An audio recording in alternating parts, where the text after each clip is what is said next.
Փաշինյանը հենց նոր հայտարարեց, որ ինքը երաշխավորում է ցանկացած հանցագործության բացահայտումը։ Այդ բան մարտի 1-ի է, այդ ամենակարևոր հանցագործությունը, ինչի՞ չբացահայտեցիք։ Միակ սահմանական դատարան էլ ստեղծեցիք, միակ սահմանական փոփոխություն անելով, ու հենց այդ ՍԴ-ն փակեց մարտի գործի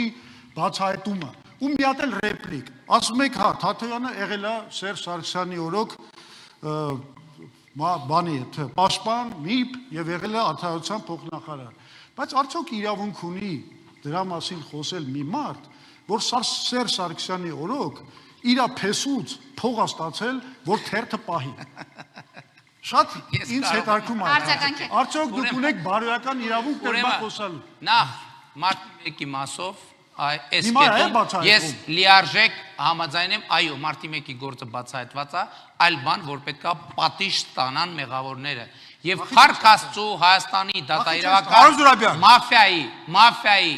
գործը փակուղի մցրած գործը մարդու իրավունքների եվրոպական դատարանը դուրս բերեց փակուղուց եւ Ռոբերտ Քոչարյանը մարտի 1-ով պետքա նստի բանտ երկար տարիներով։ Ինչ վերաբերում է Սերժ Սարգսյանի փեսա երկար տարիներով պետք է նստի բանտ եւ դա իմ քաղաքական հանձնառությունն է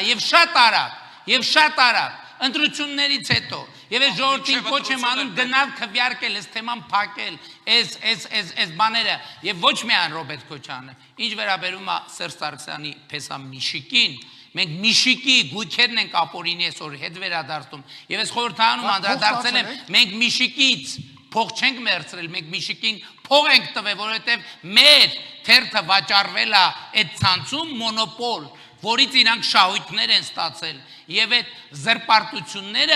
եւ այդ զրպարտությունները Քոչարյանասերժական կլանի ես 15 անգամ եմ հերքել եւ դուք հերթական անգամ ստոր հերյուրանք եք այդ դուք եք որ միջև հիմա օլիգարխներից մանր կոպեկներ եք վերցնում ձեր խղճուկ գոյությունը քարտ տալու համար խոսքը քաղաքական գոյության մասին Քոչարյանը մարտի 1-ի գործով ապրեք, դուք ավելի վատ բաներ ասեցիք, ապրեք Ասաց ստոր հերյուրանք, ոչ թե ստոր ոչ չասեց ստոր Արտակ Սարգսյան ասաց հերյուրանք Արտակ Սարգսյան չեղավ, լավ